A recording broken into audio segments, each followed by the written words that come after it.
started, the recording started as well. So yeah, just a note before we start that this meeting is being recorded, and the recording will be made available on our YouTube channel afterwards. But if you're not comfortable with being recorded, you can leave or turn your camera off, or anything you feel you need to do to mitigate that. So thanks everyone for joining. I'm Christine Ratcliffe. I'm the Fundraising and Communications Manager for Bees Abroad, and we're joined today by Shane Holland and Sarah Wyndham Lewis, and they've both kindly agreed to do a talk with us as part of our green campaign this year. And so this is the second year we've run the campaign, and this year the theme is food, beekeeping and social justice. And so thought a great event to do for this campaign would be with the chair of Slow Food UK, Shane, and with Sarah, who hopefully you've seen one of our events before with her, and she's a very passionate advocate of sustainable beekeeping and has lots of great stories around social justice and beekeeping. So we're going to I'll pass over to Shane shortly, and we'll run through both of their presentations. We'll then have a little bit about us, about 5 minutes at the end of that before the Q&A section. So if you have any questions as we go, please put them in the chat, and Nikki, our supporter care manager, will be monitoring that, so we can take all the questions at the end. So I think that's all for now, and I'll hand over to Shane. Thank you so much, and thank you, Christine and Nikki. And it's a huge privilege also to be on the panel with Sarah, who is just literally one of my heroines. So I'm just going to share my screen, if I can do that fairly. Here we go. It actually worked. So I'm Shane Holland. I'm chairman of Slow Food, and Slow Food is one of the largest NGOs in the world. And for some people, you may not have heard of us too much. Here in the UK, sometimes we say we're almost kind of a hidden organisation. But if you listen to things like Radio 4 or read the Sunday papers, we're always there. It's a bit like when you buy a new car. When you buy a new car, you think you're the only person with that car, and then you drive down the motorway and you just constantly see it. And I think Slow Food is a little bit like that. So if you haven't heard of us, you're going to be reading about us all weekend, and you'll hear about us on the radio, and hopefully you can follow a little bit more about what we do. But we're actually the world's largest food and agriculture NGO. We work in 175 countries. Globally, we're partnered with the UNFAO, and we work with lots and lots of other NGOs, including Bees Abroad. And there's the most incredible session coming up next week, talking about the work with Bees Abroad and our partners in Nigeria. So do get a ticket for that. We advise governments, we advise businesses. I was speaking earlier in Borough Market with a group of businesses thinking about how we can shorten supply chains, how we can get businesses to use more sustainable food, genuinely sustainable food, because Slow Food, I'm afraid, it only sells ideas. We need real people to produce the food, and we need producers, be those beekeepers or farmers or whoever is producing the food, and we need someone to sell those. So as I say, I'm a seller of ideas rather than hard product. But what I do is I have lots of access to government ministers and trade groups and other people. And what we try to do as an organisation is to speak about those values. And we're a values-led organisation, and we talk about good, clean and fair. That's good food, good farming, and food that's good for us, food and agriculture which isn't damaging to the environment, and that is fair, that's genuinely fair for the producer, but also to people. And I guess what we're going to do is unpick some of those things, and about why we have the food system we have at the moment, what Slow Food is trying to do to provide some solutions and some thinking around that, and how that kind of interplays with agriculture across the world. So my presentation today is very much more UK focused, but as I say, we are a global organisation. And this is where my computer now freezes. Are we going to next slide? Sorry about that. And is now working. So I just thought we'd talk about some facts about food, because actually when we speak about food in the context of sustainability and affordability, sometimes we get messages back saying, well, that sounds really good, but can we really afford that? Can we really afford that in cash terms? Can we actually feed ourselves in that way? Those of you that are beekeepers may hear the same story. Is it, can everyone afford the £12 jar of honey when you can buy alleged honey on the shelves at £1.99, and I use the word alleged very carefully there. The same with other kinds of foodstuffs. Can we all eat well? And I turn that question back on its head and say, actually, why can't we necessarily do that? Why can't we have a food system that feeds everyone? Why can't we have food justice? And I thought I'd just pick out a few things here that, in the UK, under 40 segment, they spend more on eating out alcohol and tobacco than they do eating at home. And that's not beating up under 40-year-olds, but it talks about actually how we value food. And I think that's a really important thing, that we would potentially value, the two Dominoes for 18.99 and consider that to be good value. But then we might consider that £12 jar of honey to be less good value. And actually, we need to flip that around and say, what does it take to produce that honey? What does it take to produce that chicken? And if we look at the price of a chicken in the supermarket today, it's what, £3.99 if you're having an entry-level chicken. If we go back to 1976, and if you look at the price of just Tesco, just the average chicken in a Tesco, and you index link that for inflation, then it would actually mean a chicken in Tesco in today's money from 1976 would actually be about £12.50. So again, it's about where have we taken the price of food? So I think that's pretty important.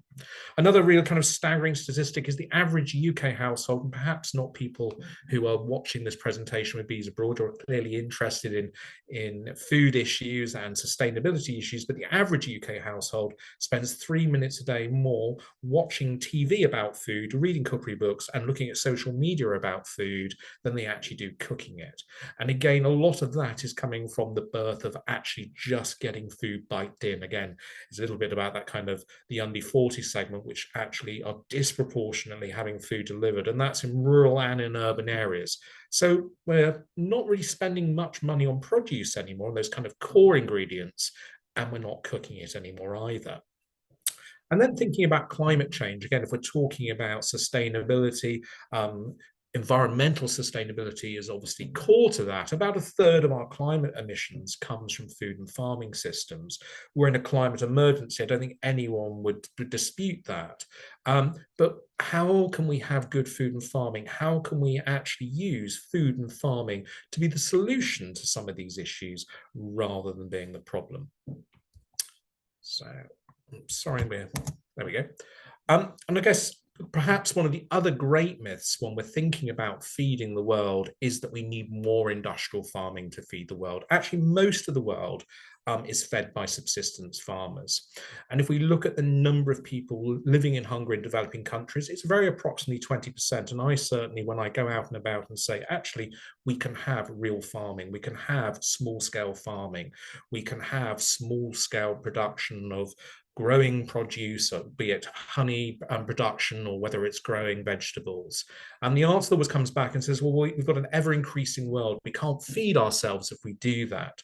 Well, actually, here in the West, as I say, we have an identical amount of people in hunger, which is again 20%, as we do in so-called developing countries. There's roughly 20% hunger in both of those. So the idea that the only way that we can bring people out of hunger is to have an ever more intensely produced agricultural system is an absolute myth. As I say, it is literally to the percentage point, identical amounts of hunger in developing countries as there is here in the UK and so-called first world countries. So I've got this little picture here.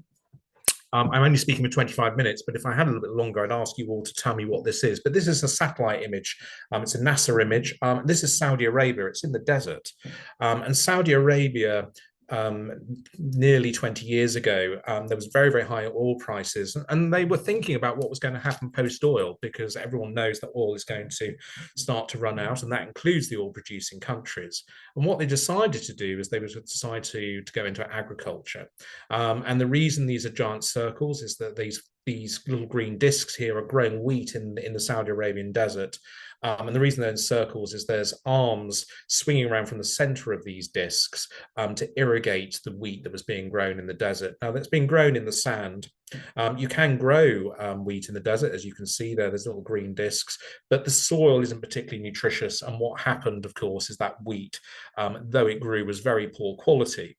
As much as it was poor quality, it was dumped on the global commodity exchange. And Saudi Arabia at one point was the third largest provider of wheat in the world. Now you can say, does that really matter? If it's wheat, it's wheat. If it's not quite as nutritious, does that matter? But what that did is it put out a lot of farmers who would have been growing wheat in Northern Europe and in Canada and other places where we have much more nutritious wheat out of business. So why would we care about that? Well, again, bread in countries like the UK, in France, in North America, but also in countries such as Morocco and Egypt are absolutely pivotal to the local economy. People really, really monitor the price of bread. And if I was to ask you all now how much you paid for a loaf of bread, again, I'm sure in the chat box, all of you could tell me how much you paid for a loaf of bread. If I asked you to tell me how much you last paid for a bottle of soy sauce or something, you probably wouldn't be able to tell me. But bread is one of these kind of iconic products. And supermarkets and very large organizations artificially keep down the price of bread. So again, they were encouraging this huge production, this gross assault, if you wish, of having very, very poor quality wheat to provide that mass-produced loaf. So here we've got, as I say, perhaps kind of the poster child of the most unsustainable sort of agriculture you could possibly imagine. Now, this was utterly unsustainable. They're growing wheat in the desert. They were pumping water from the aquifers. And of course, what no one had really thought about is that wheat does require lots of water. If you think about where wheat is grown, Ukraine, across Northern Europe, it's all kind of moist, needs plenty of water. And actually what they did is they pumped the aquifers dry.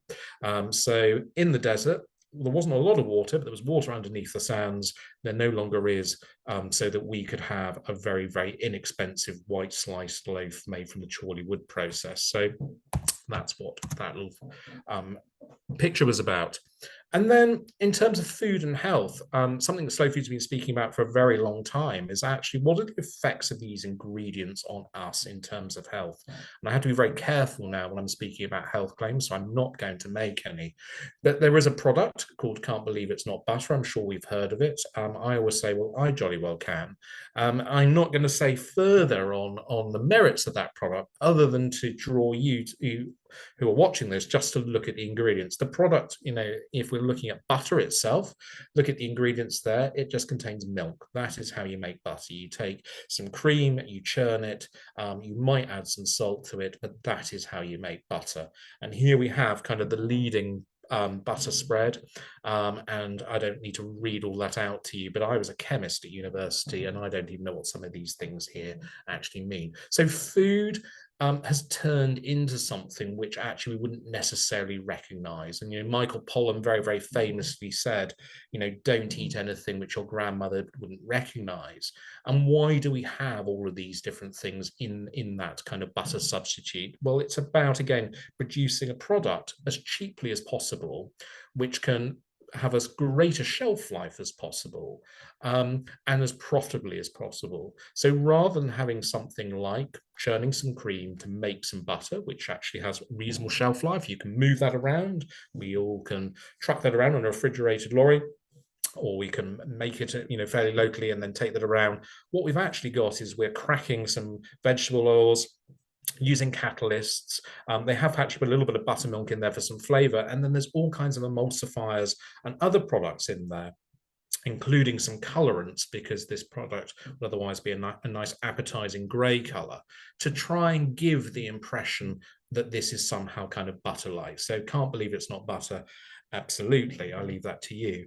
And again, we see this in other products. And again, Sarah, I'm sure, will speak about honey, but honey is one of the most counterfeited products in the world. And again, those of you that are from the beekeeping community, which I expect as many of you today will know that, but so is products like olive oil. In fact, virgin olive oil on the shelves when they were tested, 87% of those failed to actually be virgin olive oil. So again, we're increasingly seeing products which are labeled as something which aren't genuinely there. And that happens when we lose connection between the producer and the end retailer. If we're looking at small producers, if we're looking, when I purchase my honey, if I go and see Sarah and she's got the hives and I'm making that purchase, or if I go to my local farmer's market and I'm buying some honey or I'm buying some butter, whatever it is I'm purchasing, I'm having that direct connection. I'm looking at that person in the eye. And it's very, very difficult to then lie or steal or misrepresent the product. I'm not saying it's not utterly impossible, but it is much harder to do that. That connection between where our food comes from is actually our surety guarantee that the very thing that we're asking for is maintained. The moment that we start having products which are having barcodes on them, where they're being sold in plastic tubs and they're being produced from a long way away, then we suddenly lose connection to our food. And I think that's also important culturally, and we'll come on to that in a moment as well. So what do we do about it? Well, the fight back starts here, and we do that fork by fork, hive by hive. And I'm going to talk a little bit about some of the programs that Slow Food runs to kind of counteract that. So we run a program. This is a global program called the Ark of Taste, or Forgotten Foods. And we will say it's not gone, but almost forgotten. And this is really an at-risk register of food that has almost disappeared. Here in the UK, that includes things like Norfolk Sea Lavender honey. It includes Colonsey honey made by the Colonsey Black Bee, but it also includes things like Gloucester Old Spot. And whenever I mention the Gloucester Old Spot, people always think, well, how on earth can the Gloucester Old Spot be endangered? It's on every gastropub in the land. But if you want to have an animal and call it a Gloucester Old Spot, then only one of its grandparents needs to be a purebred animal. And that's often now done with when they're doing the artificial breeding. You only need one boar for many, many thousands of sows, and the sows typically aren't purebred. So what we actually think is really important is that we actually have integrity in food, and that's really important for things such as gene biodiversity. We know that there's disease out there. In terms of climate change adaptability, we are going to lose products and not even realize the value of those products because they will be gone and lost. So that's a particularly important project. Let's say we run that globally, and I'm sure, again, colleagues from Slow Food Nigeria next week may be talking about those and the importance of native fruits, vegetables and flowers, and the importance to that of the honey that's being produced in Nigeria.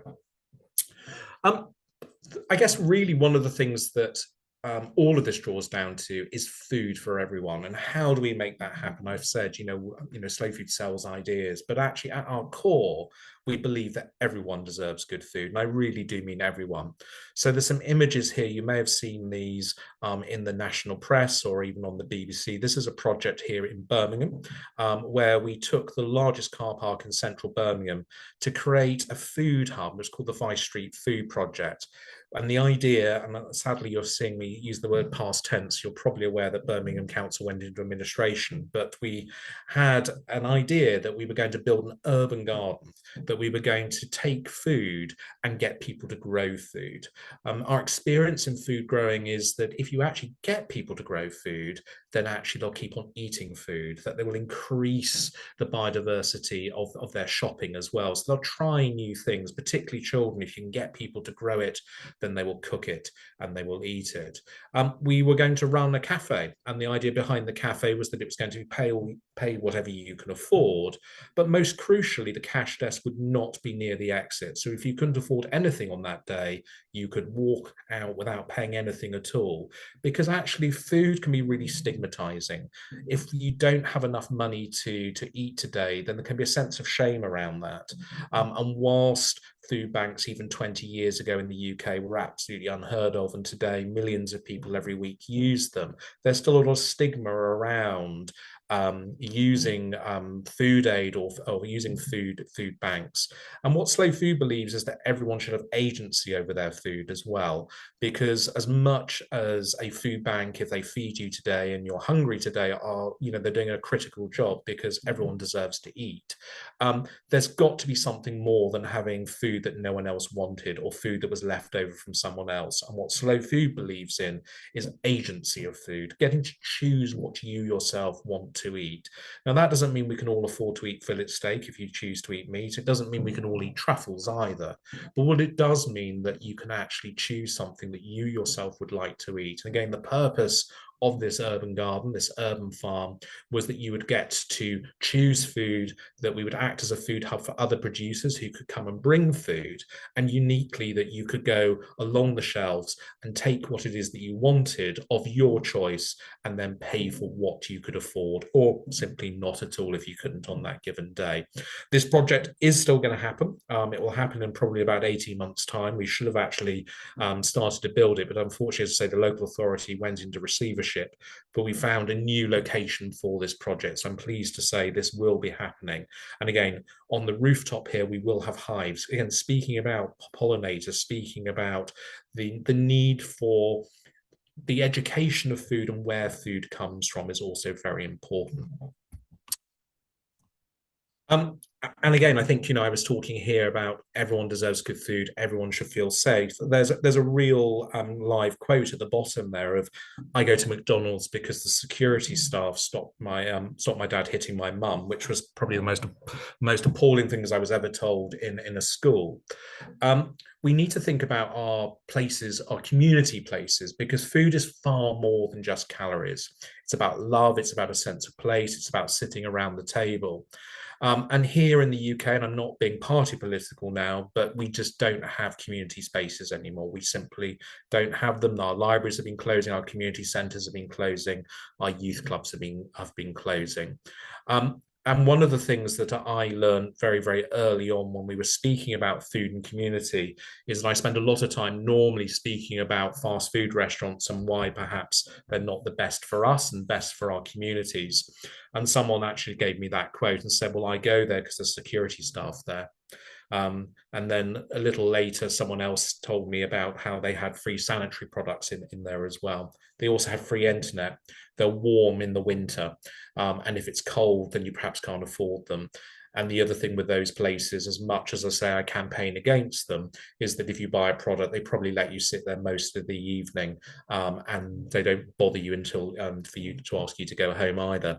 So again, in our thinking, what we're trying to do is to rethink places for community as well, and places to sit around the table and say, it's okay to be here. It's okay to come and have a cup of tea. It's okay to sit around the table. It's okay to metaphorically break bread.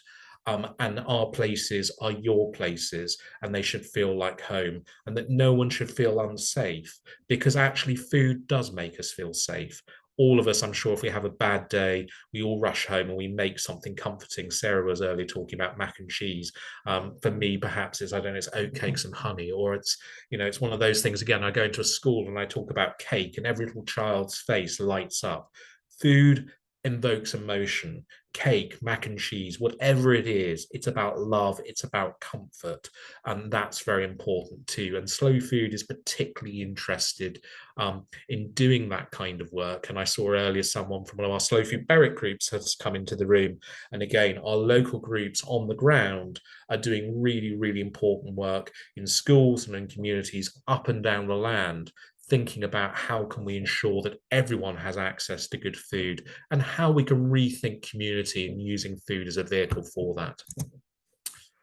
School dinners, who eats them and why does it matter? I know we have people on the call again from around the world. I've saw little messages from there, but here in the UK, very famously, Jamie Oliver spoke about school meals and the importance of school meals, and did an incredibly good job in highlighting the power of good food. What we also know is that people who have good quality school meals do better in school. They have better education attainment. They're less likely to take time off school. They're less likely to traunt. But actually, in our experience, one of the real big issues actually in schools is actually packed lunches. It's actually not the school. The school meal may not actually be super delicious. It may not have the ingredients that all of us in this room would like to have, but there are no nutritional standards at all for packed lunches. So slow food goes into schools. And how do we engage with that community? Because all of you clearly like lectures. You've come to listen to me and Sarah speak at you for 25 minutes. But actually, if we're in the community, most people aren't signing up to have a lecture for 25 minutes or half an hour. So what we do is we'll go to a parents' evening about I don't know, English or maths or about attainment, because everyone will turn up for their kids. People are not bad people. And sometimes people do know they're giving the wrong choices, or choices maybe they know perhaps in an ideal world they wouldn't actually be doing. So we'll go along to one of those sessions, which is about anything but food. And what we do is we put some really, really delicious food down on the table. It's almost always plant-based to make it religiously appropriate for all and to make it as affordable as possible. You can always add some meat or other products to that if you wish to. And when mum and dad says that was absolutely delicious, then they can't get out of that then, because what we then say is that this is food that's come from an agricultural system, it's slow food, and that it's actually very, very affordable. And then we can always build on from that. And then we will then be speaking about things like packed lunch ideas. We have nutritionists, and we get mum and dad and the school working together thinking about food. We also work with the school caterers. So, for example, on Fridays, we have a scheme whereby we have Pizza Fridays in our school, but instead of a frozen pizza from one of the big box manufacturers, which is, if it at best is not even taken from, defrosted, it's just put in the oven frozen, we'll get the school to actually make the dough on a Thursday, have a slow rise overnight, and actually serve real pizza on the Friday, and we'll serve that with a coleslaw, because no child eats cabbage, but every child eats coleslaw. So again, rethinking about what is it that actually young people want to eat? How can we create a system whereby we get young people, young adults, older adults as well, eating real food and putting food at the core, and saying that actually good food belongs to everyone. Teaching tomorrow's consumers. Here we are. We've got some beekeeping here on a London roof. This is a pretty iconic picture. But again, working with school gardening, and also thinking about honey and pollinators. And I've been very privileged when we've been working with companies sometimes to refer people to Sarah and other people that we work with who produce honey across the UK. It's really, really important that we actually have a sense of where our food comes from. So many people, if you ask them the question and they are a young person, you ask them where potatoes come from, it is not unusual to be told Aldi or Lidl.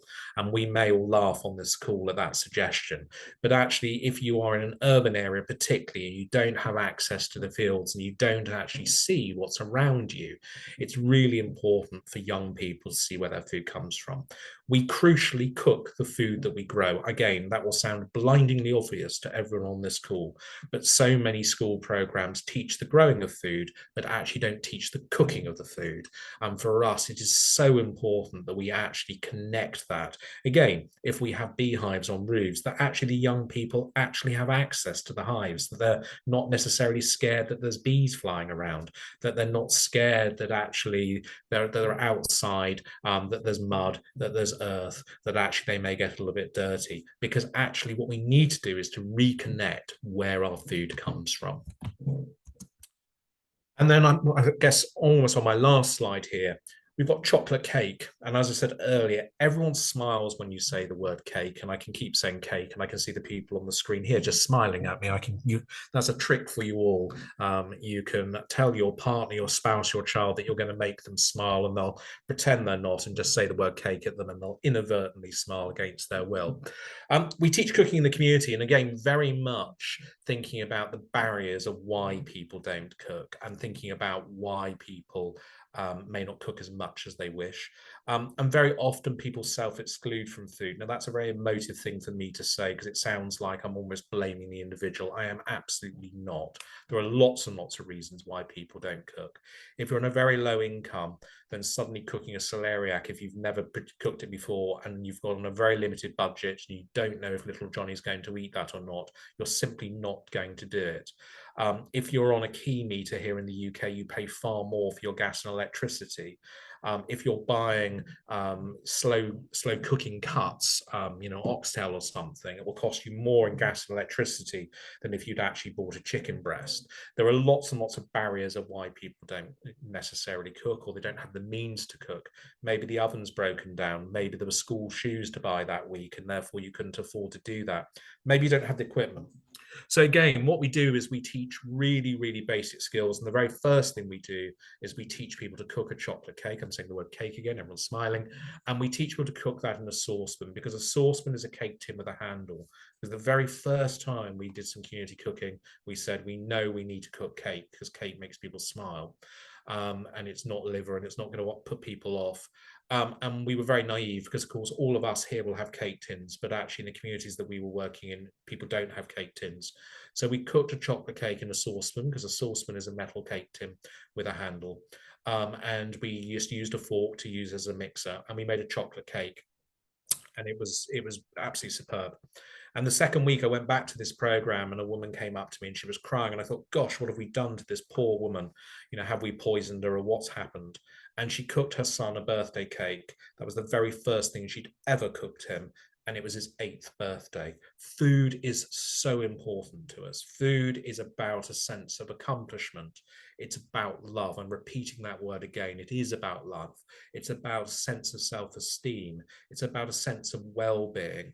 And if we have all of those, we feel better about ourselves. And if we feel better about ourselves, and if we're eating real food, if we're eating butter rather than that other product, if we're eating real bread rather than the Chorleywood bread, if we're eating some delicious honey rather than some, I don't know, some emulsified chocolate spread full of palm oil and other nasties in it, then actually we feel better, we feel healthier. And if we do that, then everything else in our life becomes slightly better. And I'm not suggesting that having a meal tonight is going to completely transform someone's day tomorrow. But what it does do is, day by day, it makes us feel more part of society. It makes us feel more connected to each other. And if we do that, then we're living in a much better world. So I'm going to finish on something that Slow Food often talks about, and that's being a co-producer. I'll let you all read what I've written there, but what it ultimately means is that we get the food system that we ask for. We get the food system that we pay for. We can buy the kind of fake honey, which costs £1.99, which is sugar, water, and a bit of flavoring, and maybe someone's put a teaspoon of honey in there or not. And if we do that, we're not transferring any countryside. Or we can buy real honey with some real substance behind it, which is going to maintain our countryside. We can buy some real bread, or we can buy something which is beautiful that's been made by a local shop, or we can buy food that's coming from a factory. And the word local isn't good enough, because here in the UK, if you're talking about local, then Walker's crisps are made in Leicester. And if you live in Leicester, then Walker's crisps are local to you. Local is meaningless. Artisan is meaningless. And I guess my final remarks are, when you're buying food or thinking about food, make sure the person isn't wearing a name badge. Because if they're wearing a name badge, they're completely disconnected to you. When I'm looking to buy honey from Sarah, Sarah's not wearing a name badge, because I know she's called Sarah and she knows my name, and we have a conversation. And it's the same at my farmer's market. When I go and buy my vegetables, they say hello to me and they call me by my first name, and I know who they are as well. And we have trust. If I go to the supermarket, which I try not to do, but no one's perfect, and occasionally I go there, they don't know who I am. I don't know who they are. And they've got no reason at all to have any sort of relationship with me. Now, that's not to say that those are people who are going to the supermarket are doing something terribly wrong, or that they're bad people. But if we all start shopping a little bit more with people who don't wear name badges, we'll have a much better food system. And I think we will have a much more delicious dinner as well. Thank you.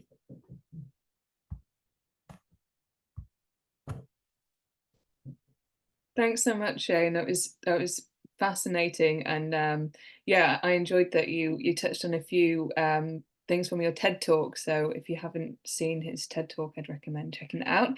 And so I'll hand over to Sarah to give her presentation now. You're on mute.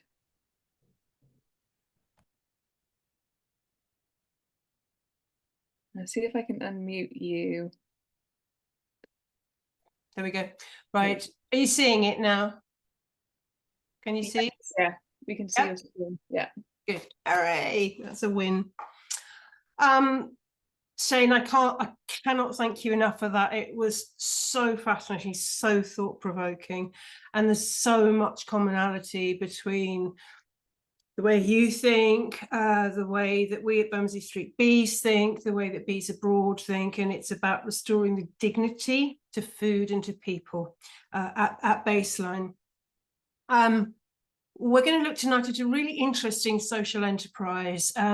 So let's just start with this spoonful of honey that's on the screen here. You know, this is an iconic thing. It's absolutely embedded. I think it's really nice to reflect on the fact that that spoonful of honey, which is incidentally our honey and our bees, wrangled by my husband for that shot, took a year to make. A year. I mean, that's really something, because it's made with respect for the bees' normal processes. We're not robbing honey from them at times when they can't afford to lose it. We're taking honey that is in excess of what they need for their winter stores, and no more than that ever. We're sharing it with the bees. They have been making honey like this, exactly like this, for 88 million years. So us Johnny-come-latelys, you know, you can say the first proto-humans, possibly about 5 million years ago, crawled out of the slime. We were really the lowest of the low sort of creatures. We were scavengers. We you know, bottom of the food chain. But there was this one miraculous thing, because nothing on earth was sweet except honey, which was just as sweet then as it is today. The effect that that had on our emerging human brain, and as we'll see later, on our emerging human culture, you cannot overstate it. I mean, brain-wise, it actually established a pleasure pathway straight from our mouth to our head to our brain, which is why we struggle with our relationship with sweet stuff today, is because it's not a very discerning pathway. It likes rewards, and it craves rewards, and it allows people to you know, make artificially sweetened things which don't satisfy but appear to satisfy. There's a lot of trouble around that pathway, but it's fundamentally about our relationship with bees all that time ago. In terms of culture, it's even more interesting. So I was saying earlier to everyone, there is one screen I'm going to show you where we could literally spend the rest of the evening here, because this is absolutely about how embedded our relationship bees is with our development as humans. It is so phenomenal to me that this substance which the insects create for themselves, for their own nutrition and sustenance, is something that is equally nourishing for humans and sustaining for humans. I mean, that's just fascinating to me. And we've celebrated it because it represents so much. So in pretty much all of the sacred books of the great world religions, bees and beekeeping is given huge, huge, huge respect. So you find them, the land of milk and honey in the Bible, they're mentioned countless times in the Quran, in the Rig Veda, in all of these sacred books. And pretty much every organized religion and philosophy references bees, because they had this unique culture, and they also provided us with this uniquely wonderful substance. So you see them worshipped by the Mayans, by the ancient Babylonians, by the Mithras, that the Mithraeans were particularly keen on honey ceremonies. And the ancient Greeks were really big on honey. So Zeus, the legend is that Zeus was raised in a cave by bees. Here's a Michael Caine moment for you. Not a lot of people know that the oracle at Delphi was in fact a bee worshipping culture. So they were seen as the physical manifestation of human souls and the intermediaries between humans and the divine.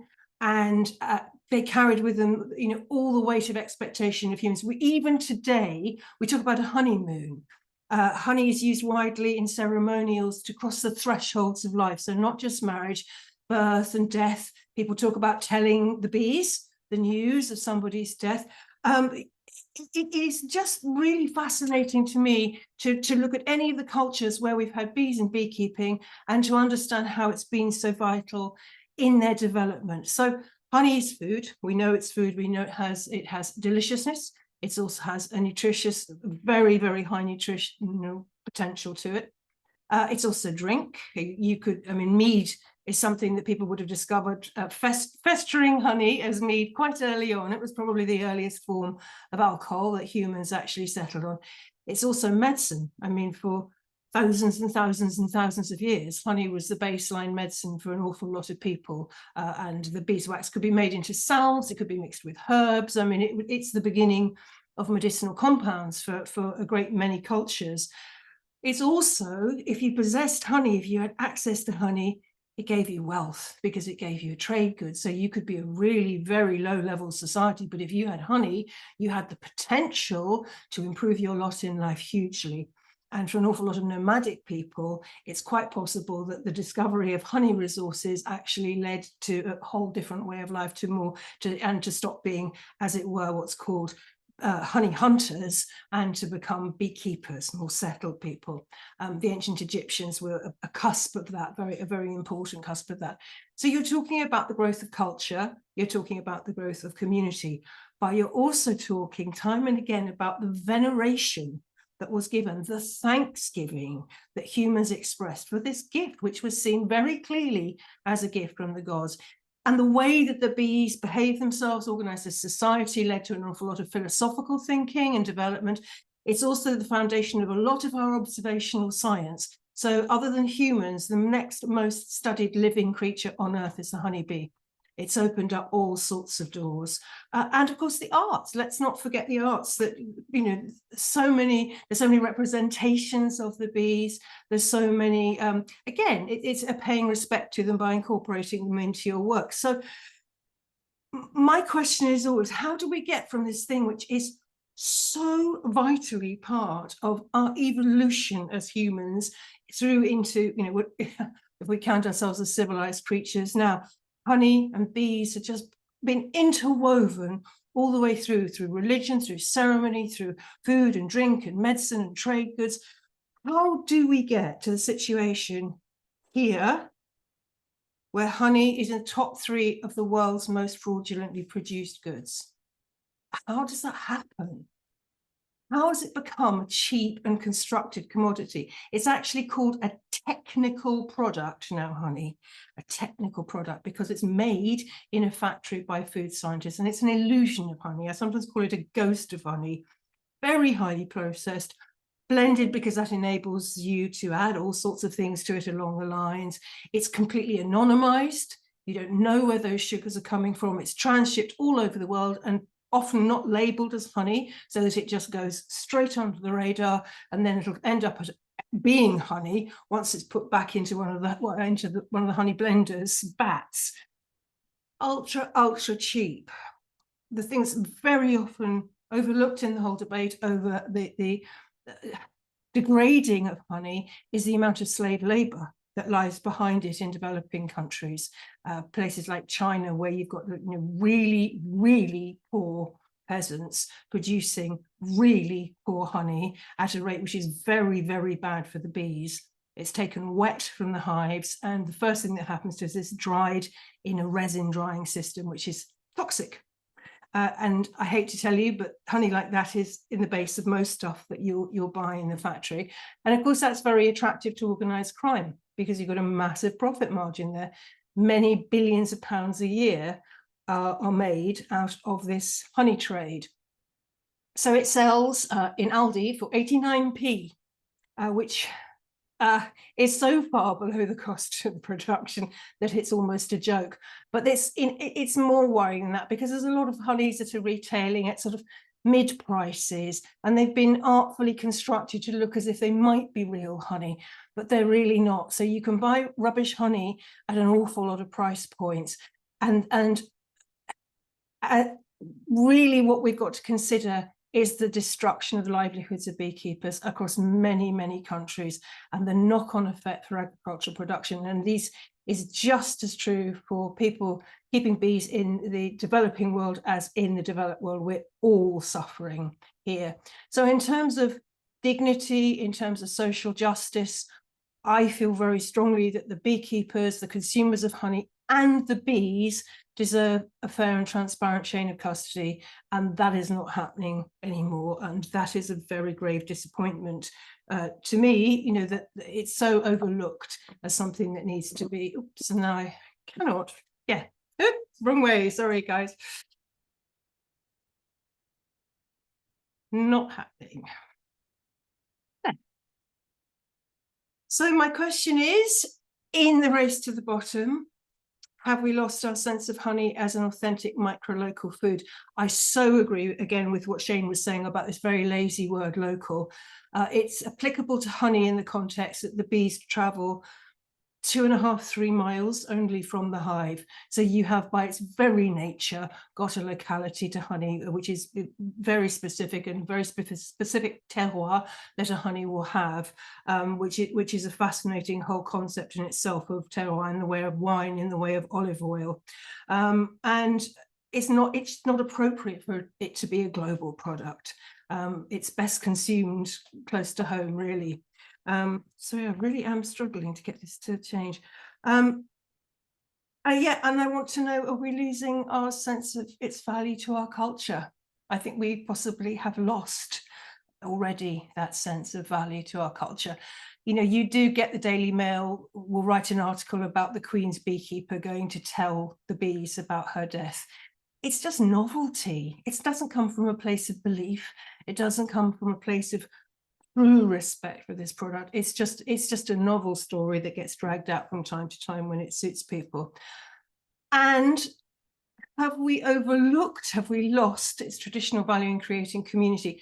I would say that's one of the things that most impresses me about Bees Abroad, and why I love working with Bees Abroad, is because the building of communities is just so potent. It's so visible and its results are so powerful, and the faces in this group just make me smile. It just makes me happy to see their happiness and their sense of cohesion, which is something quite rare in this modern world. But there are people fighting back. Slow food is definitely one of those groups that is so important. It draws attention to really crucial subjects. It points out sometimes the obvious that has got overlooked in all of the facts and the figures and the conceits that people have around food, but it also has a much more sophisticated feeling about what can be retained, what can be improved, and I am fully signed up slow food supporter. Its philosophy, it is so important. What Bees Abroad is doing is so important as well, and I've had the temerity with these giant and wonderfulnesses here at Bees Abroad and Slow Food to put Bermondsey Street Bees, you'll see slightly smaller logo there. I'm just going to tell you a little bit about our organisation. We are not a social enterprise, but we are a sustainable commercial entity, and we want to prove that it is entirely possible to do things right, to do things really well, to demonstrate that beekeeping can be part of an environmental awareness, which is increasingly vital, and that the food that we produce is honest, is delicious, and is shared with the bees rather than robbed from the bees. There's lots of different aspects of that. But at essence, and this is important for what I'm going to talk about later, the nature of what supports our ability to work in the third sector, which we do an awful lot of voluntary work with different charities and mentoring people, is transactional. We sell our honey, and that gives us some financial freedom to then not have to work for money for other things, other causes in which we believe. That's very much the same with an awful lot of social enterprises as well. They will sell their honey in order to support the wonderful work that they do in the community. About 18 months ago, I was working with Slow Food Denmark for a week, and we had a lot of really interesting different views about beekeeping. And one day, Dale and I went to visit the man who I'm going to talk about tonight, a man called Oliver Maxwell. He is quite philosophical in an entirely different way. He runs a social enterprise, and in many ways, it looks like, you know, lots of other social enterprises you've seen. It's called, I have to pronounce this very carefully because that Y in Danish is U. It is Bubi. I've been practicing that. Here is Oliver Maxwell. So he's an anthropologist, and he comes at honey and food from his own different, quite radical angle. So exactly as you'd expect for a social enterprise built around beekeeping and honey, he does projects, installations and forms. He connects people. He works with businesses, arts, non-profit and other community organizations. Absolutely what you would expect from somebody doing good work in this community. He also has a very wonderful workforce from people from all over the place. Lots of people in need of fresh starts for one reason or another, whether they're refugees or migrants, addicts who are recovering. And I love the stakeholder quote about how important it is to be able to recognise the value of people living on the edge of society, again, which echoes this project that Shane is doing in Birmingham as well. It's giving dignity to people who are on the edge of society and accepting the fact that their contribution may be less or more at various different times, but it's valued whatever it is. So inclusivity is very, very important in what they're doing, and lovely quotes from him throughout this. So he's saying it's not about producing honey, but it's about the health of the community in which bees and flowers and people thrive, which is a very lovely starting point. This is Aref on the right, who is a Syrian refugee and leads the beekeeping team, talking to Alexander from the Ukraine. There's a wide range of people in this. They keep bees in lots of landmark places through Copenhagen. Another lovely quote: we don't work with Araf as a refugee, we work with him as somebody who's passionate about bees and can contribute to our community. So you have that sense of community. It's very, very clearly starting to come through. So here are bees at Copenhagen Airport and bees at another landmark of Copenhagen, Frederikskirk. And behind the scenes is a wonderful team of people from all sorts of backgrounds. It's tempting to say busy as bees. Oh, I did just say that, didn't I? And here they are doing all sorts of jobs. And a really lovely atmospheric post that was put up on Facebook. So spring chatter. Today it was Arabic as Arif and Mohammed prepared the Wax Foundation. Yesterday it was Judy and we spoke English. On Tuesday, Patricia, Marie and Ava talked in French. The human voices accompany the scrape of the tools and the tapping of the hammers as we straighten and tighten each frame. We hope the bees appreciate the care. I think you're starting to get a sense here of what really matters here. But the important thing is that they are not selling this honey. So they are not allowing the honey to be part of a direct transaction because they have a completely different feeling about how they want to build respect into their culture. So they're producing these little tiny batches of honey from lots of different places and lots of neighborhoods, very much as we do too, totally understand how lovely that is. You know, it does go back to that local thing. And there they are looking absolutely beautiful, but they're not for sale at all. Oliver has devised what he calls ceremonies. So, and they have a formal structure to them. So now we're harking back to, as we were looking at earlier, our ancestors, their relationship with honey, the ceremonies around honey, the respect that was paid to it. So people who visit are pledging their commitment to support the pollinators through planting. So now you've got a sustainability angle coming into it, in return for which they receive honey and they become collaborators, not consumers. Again, goes back to what Shane was saying.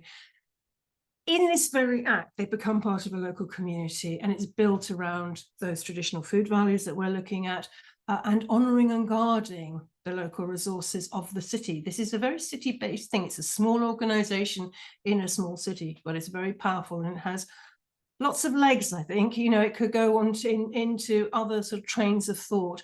And as I've written here, the echoing of our ancestors' profound respect and respect for the environment. And this allows, again, going back to what Shane was saying, modern city dwellers to interact with nature and its regenerative potential. Nature isn't static. You can't just love nature in a general sort of way. You need to get your hands in the soil and make the connection between what you're putting in your mouth, if you can, you know, and just as, again, as I was saying, you need to eyeball the producer. You need to be close to people, and that really is possible in a great many cities, and so city dwellers are not necessarily excluded. They're just busy, and it's easier often not to, but dig a little under the surface and you'll find people.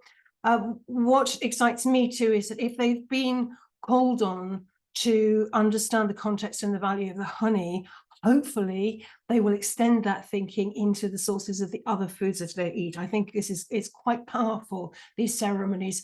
There's a formal invitation to the ceremonies, as there is, you know, as I was saying, the structure and formality. You bring your own jar, you can take the honey home in your own jar. You will be given some flower seeds or a bulb.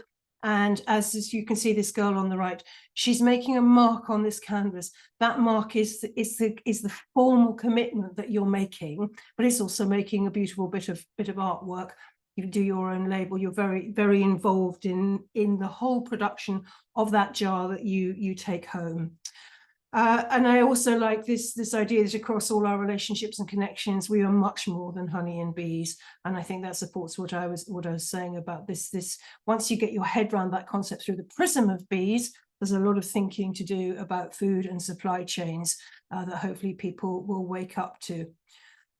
And another one of Oliver's very firmly held belief is honey is not a product. So honey is not a product. The person who gets it is not a consumer. It's an invitation. They don't want customers, they want co-creators. Again, harking back very much to concepts that were being introduced in Shane's talk. And they're doing this in some volume. So 2023 saw them distributing 35,000 packets of seeds and 8,000 organic flower bulbs. That's a lot of ceremonies. That's a lot of interactions with people. Again, the sense of ritual is lovely. I love the fact that he's actually put ritual into it, and that blob of paint that says somebody's response to honey's invitation. They're making their mark. You know, that's a lovely, you say it in a trite way, oh, I've made my mark. They are making their mark here, and it's signaling a commitment, and they're joining a community as they do that, as they make their mark. Again, a nice thing I pulled off Facebook. I love it when knowledge and consciousness are ritualized. Food generally is very important. It's not just about honey. So they have conversation and soup evenings. People are welcome to come. It's free. And it is a question. You see here the topic of that particular one was conventions, taboos, and invisible lines. They're very thoughtful, but they're very relaxed. They're very informal conversations. But they do, again, respect the traditions and practices of the people who are taking part. The way that they enter conversations and the way that they speak about things.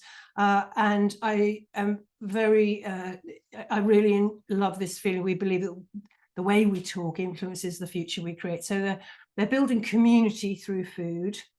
They're also building community through art. The making of these spoons was a project of itself. People actually sat and formed honey tasting spoons. They are now used in the honey tasting ceremonies. So everything is thought through. And culture. They really are building a culture around honey. And I like the idea of these people taking themselves on a virtual honey safari around Copenhagen. So they fed each other and they listened to the taste. It's very charming. And the quote, it's like pulling on a piece of string, and then it just kind of leads into a whole fantastic hidden universe of connections that you hadn't seen before. And here's the team. And I think that, you know, they're building community through love. Again, through happiness, through joy, through a shared table, through the simple pleasures of sitting together, relaxing, talking about whatever they talk about, just enjoying one another's company. There's people from so many backgrounds here, but they've built their own new family and their own new connections. If you would like to find out more about their work, if you're interested in it, you'll find a lot on Facebook. They're very much Facebook users, and they also have a nice website as well. And you do want the Copenhagen one, because somebody's actually started one in Malmö as well called BB, but it's not the same organization. They've just borrowed the name, which is a bit weird, but there we go. If you would like to follow me on Instagram, you will find me on @HoneySommelier and at Planting for the Bees. That being my other absolute preoccupation is planting for pollinators. And thank you so much. I hope this has been an interesting presentation. Thanks so much, Sarah. That was really interesting. I learned things that I just had no idea about, the fraudulent honey production in China, slave labor, for example. That was shocking, pretty shocking. And I mean, it's not just China, it's everywhere. It's just their way of production is particularly brutal. Yeah. And yeah, thanks to both, because I learned a lot in both presentations, and I personally found them both quite emotional at points. So thank you for that. We're just going to do a couple of minutes on the campaign that this event is part of, and we're running a few more events, and then we'll do a Q&A section. So if you haven't done so already, please do put any questions you have for Sarah and Shane in the chat, and Nikki will field those for you. Okay.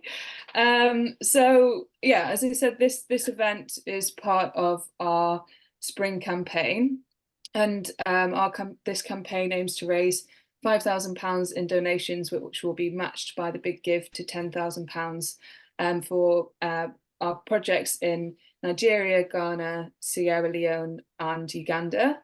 And we work in other countries, but the big give is specifically for these projects in these countries. And for those of you who don't know Bees Abroad uses beekeeping as a tool to enable communities to achieve their own vision. So we worked with communities to empower them to enable themselves. The campaign starts next Thursday, and to kick off we'll be having this event, which you can scan a QR code to book tickets. And as Shane mentioned, that is with Slow Food Nigeria. So in 2019, Bees Abroad formalised a relationship with Slow Food in Nigeria, and doing lots of really fascinating things, integrating the beekeeping and the slow food. So again, for those of you who haven't been following the campaign, we've shared a few stories on these themes, including how beekeeping can help small producers increase their crop yield. Obviously, it applies to all producers, but in particular for people who rely on subsistence farming, increasing your yield of crops by keeping bees can be a huge boost. In fact, some research that Bees Abroad funded in India saw that you could have over a 200% increase in certain crops by just keeping bees. So yeah, I've been working closely with the Bees Abroad Nigeria team and Slow Food Nigeria on this event. Lots of really great stories, including from the Emerald Forest, who are using beekeeping as a tool to protect biodiversity in the forest, and from the community that this photo comes from. The leader will be speaking at this event, so I encourage you to sign up to that. Our second event is from our partnership manager in Ghana, and she'll be speaking on sustainable beekeeping in challenging times. So she's been working in Ghana for decades at this point. Really fascinating history as a person in her relationship with Ghana. But she's noticed that, and the community she's worked with have commented on how their beekeeping and growing is being affected by climate change.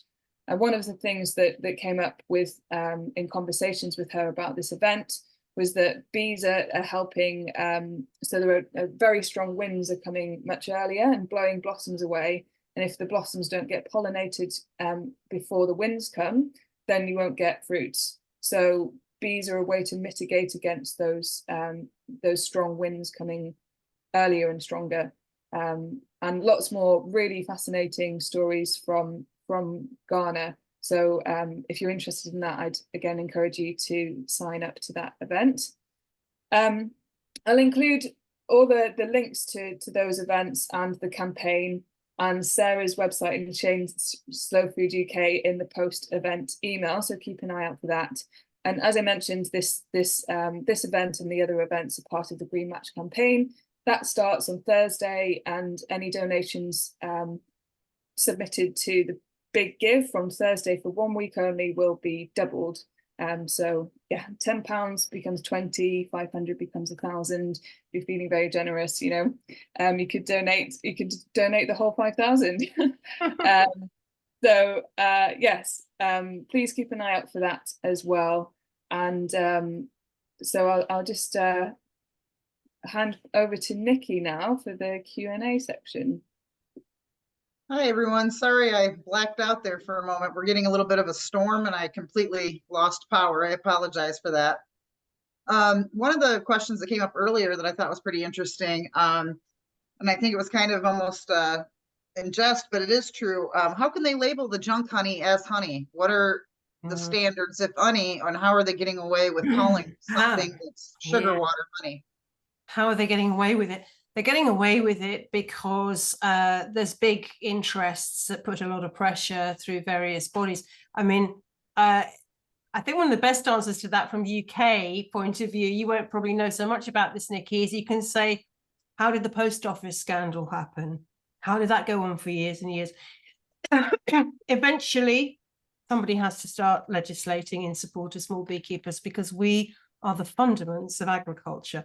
There's a big debate ecologically about whether there should be so much dependence on the honeybee in terms of food production, but I think that that's a ship that sailed, really, and we are dependent on the honeybee. Honeybees are not going extinct. There's never been more of them on this planet, but the honey market grows and grows and grows. The fraud is so embedded. If you look at this country alone, only 14% of the honey that is consumed in this country is made in this country. And an enormous amount of it comes not from the big honey producers, but from hobbyists. We're quite unique in that respect.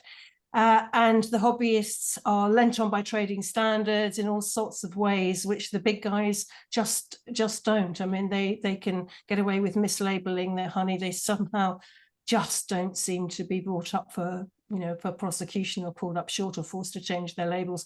It's all out of whack, the whole system, and the fundamental dishonesty in it also relates to the fact that honey is very, very difficult to actually prove fraud in.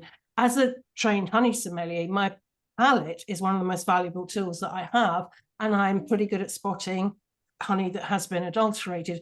But I couldn't swear to it. That's an instinctive response. When it goes into laboratories, the fraudsters are always one step ahead of the technology. There's about 180 substances in honey. Only 8 of them are actually substances that are tested during fraud investigations.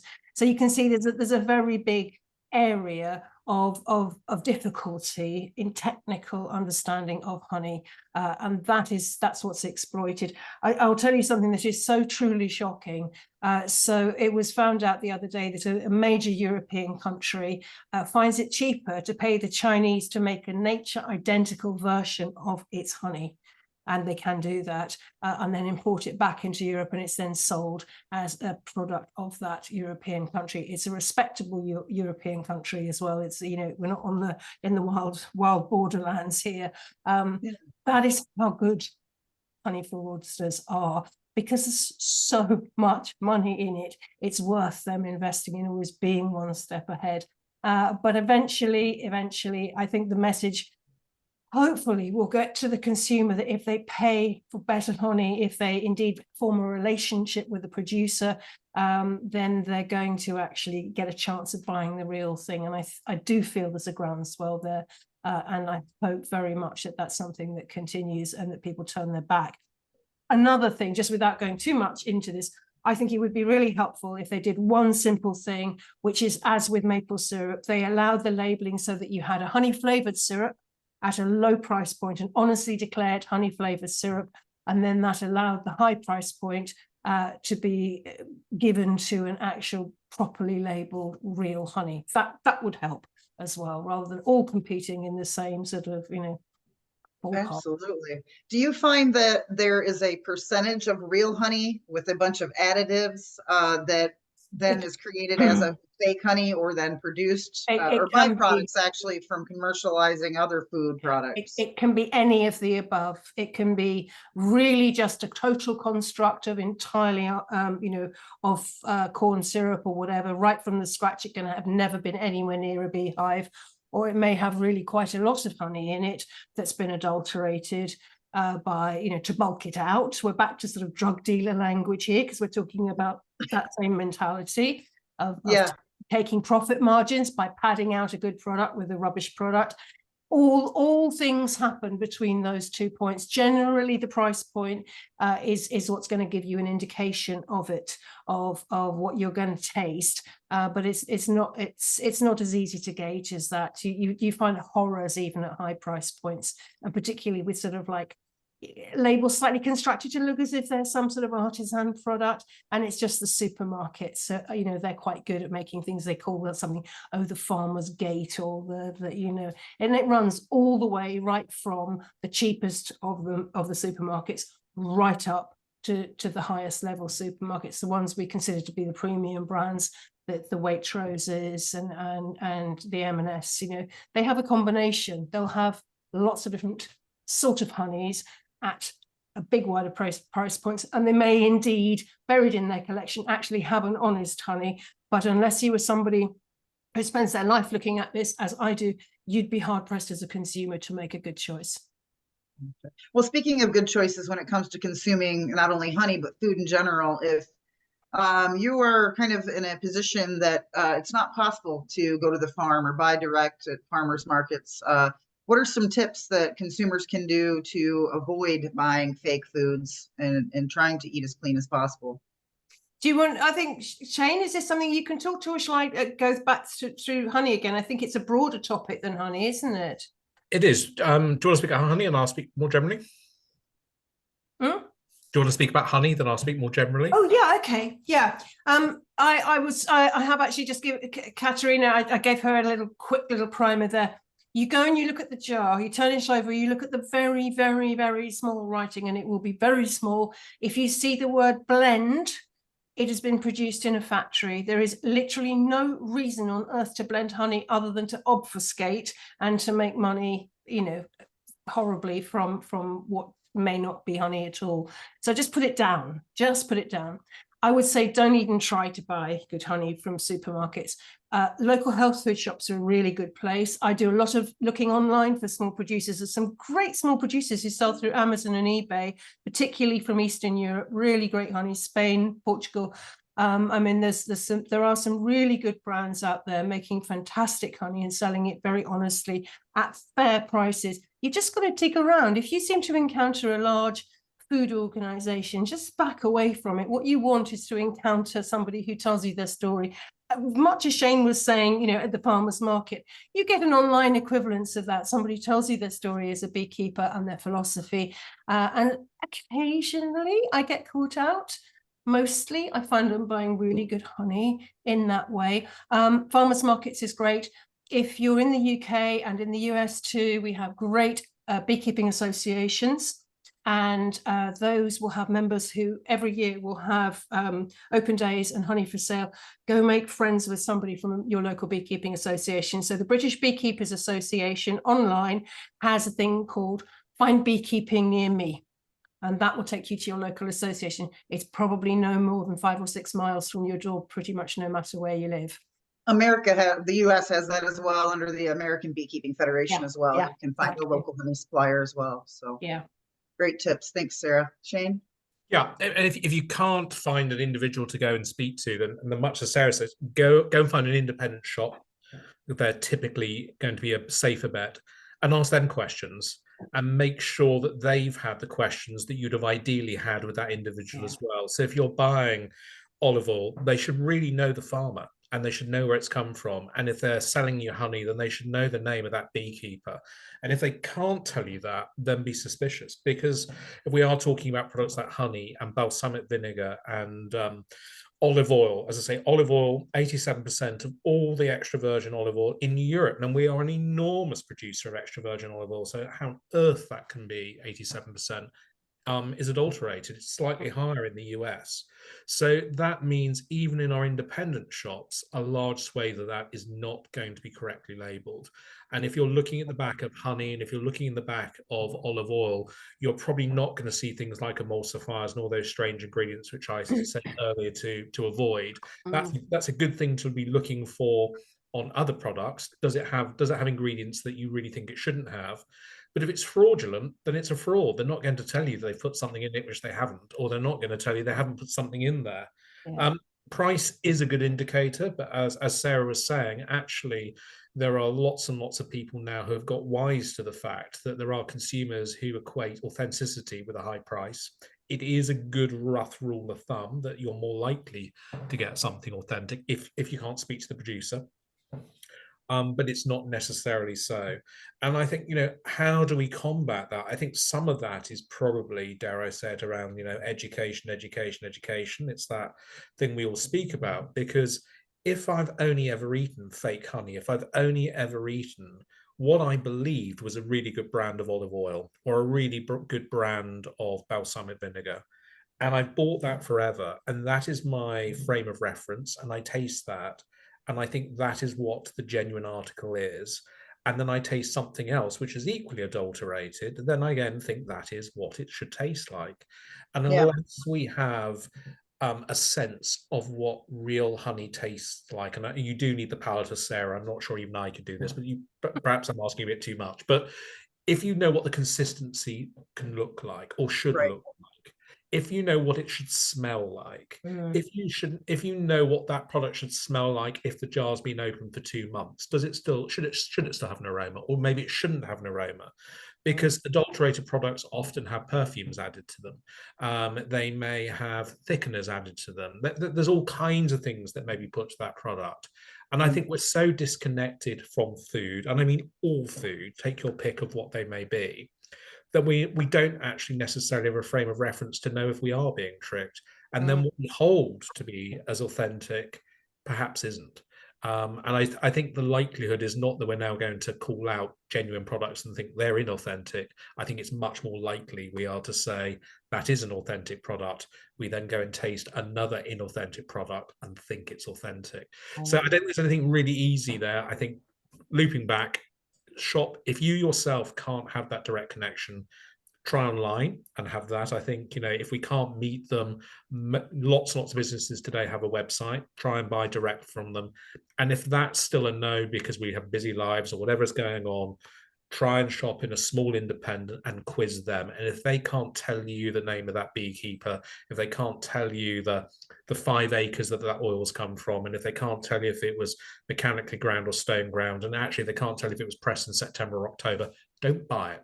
Yeah, and the whole cheese as well, doesn't it? That very, very much in the cheese market. I just want to add that in as a thought as well. Totally. If you go to a local independent place, you're buying a cheese that's been well kept, and they know exactly the sort of cows that it comes from. They know, everything about it. And those are intermediaries as consumers. They're doing the due diligence for us, and it's impressive when you encounter it, isn't it? But you go into places that look very much as if they're selling this wonderful range of food, and you encounter, you're so right about that name badge. it's just wrong, isn't it? No to name badges. Yeah. You have to be quite cynical as a consumer. I think you have to keep questioning to find an array of authentic foods that you know to be correct.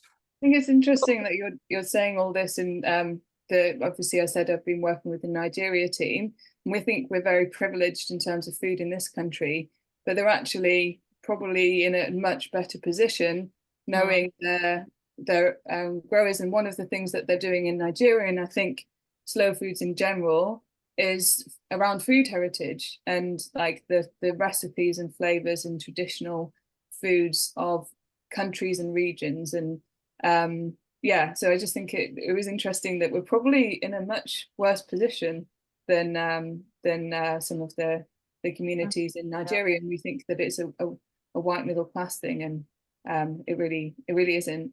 Also made me think of one of our, again in Nigeria, someone called Mrs. Adams, who BC, our partnership manager, trained nearly 20 years ago, and she's built a really successful honey company. People seek her out because they know she produces good quality honey. I mean, it's in our training, but she obviously does a particularly good job at it. And yeah, everyone knows her name and they seek her out. The thing I love about her story is that all of this, she built it up, you know, bit by bit, but her whole now, you know, sort of honey mini empire, it was £11 was all she wanted to start it. That was the initial loan that was made to her, was £11. All she needed was to buy some jars to put her honey in, and then she could take them to the market. And the next week she could buy more jars and put some more honey in. You know, we're not talking about, I love the fact that the projects that you're doing, that they have such wide-ranging ambitions, but they're very real ambitions as well. They're very, you know, they're recognizable to all of us in terms of people's ability to bit by bit pull themselves out of a situation, to make their life easier and better. And then the other thing that happens, of course, is they will transfer that onto their children. They will use money that they have to allow their children to be educated. Their children's chances in life will become, they'll have wider options. But you then take that back to the, you know, £11 is nothing to most of us in the Western world. You'd spend that on 2 coffees. But that was all she needed to launch herself as the wonderful woman that she is now with her honey empire. It sort of gives me a bit of a chill, that really, of just levels. You know, we first world and developing world levels, very different things, aren't they? I was going to say to Shane's point, well, and to Sarah's too, it's funny, I've been a beekeeper for a long time, and I always run into people who tell me they don't like honey. I don't like honey. Well, try my honey, I'd say. Try my honey. And they try it, and they'll tell you, that doesn't taste like honey. I love this, but that doesn't taste like honey. I had no idea. So it just, you know, the opposite's true, that when you're getting inauthentic food, or, you know, food that isn't actually what it's supposed to be, you don't even know what it really tastes like. And that's also kind of an interesting take on it as well. So, Nikki, I have that every time when I do a honey tasting. Me too. I'll go 3 honeys in, good honeys, and then I'll give them a supermarket honey, and they say, "Oh God!" But you always get 2 or 3 people in a big tasting who go, "No, I really like this," and I said, "But that's fine, because that means you can just buy golden syrup in future with honey, because what you're responding to is a simple sugar syrup, and it's perfectly valid for you to prefer that to honey with all its complexities. But know that you don't need to buy honey ever again. Just golden syrup will do you fine." Do we have any more questions, Nikki? I think we've got 3. No, ma'am. I think that was we're just kind of discussing in the chat a little bit about the things. I think we could sit here and talk about this for hours, because this just is an amazing topic. But that's all for questions, and I just have a lot of admiration for both Shane and Sarah. Wonderful presentations. Thank you so much today. Thank you. I think that brings us on nicely to the thank yous, and as Nikki said, we really appreciate the time that Shane and Sarah have taken they've volunteered their time this evening for a really, I personally really enjoyed this event, and yeah, so huge thank you to both of them. As I said, you can follow them up on the links that I've included in the post-event email. And just lastly, to say thank you to the people who did donate. There was a donation option on the Eventbrite. Eventbrite no longer lets you host free events online, so that really helps us cover the cost of running these events. And yeah, and thank you in advance for hopefully donating to the Green Fund next week, and yeah, hopefully we'll see again all of you at one of our other events coming up soon. Thank you so much for having us. I think is real pleasure. It's really been lovely and a really nice opportunity to connect lots of different themes and end up in the same place. I think that's always fun, isn't it? So I love it. Yeah, all the connections. yeah, and thank you to everybody who was there watching. Okay. Questions. Thanks, everyone. Thank you. Thank Thanks, you. Nikki. Night. Good night. Bye.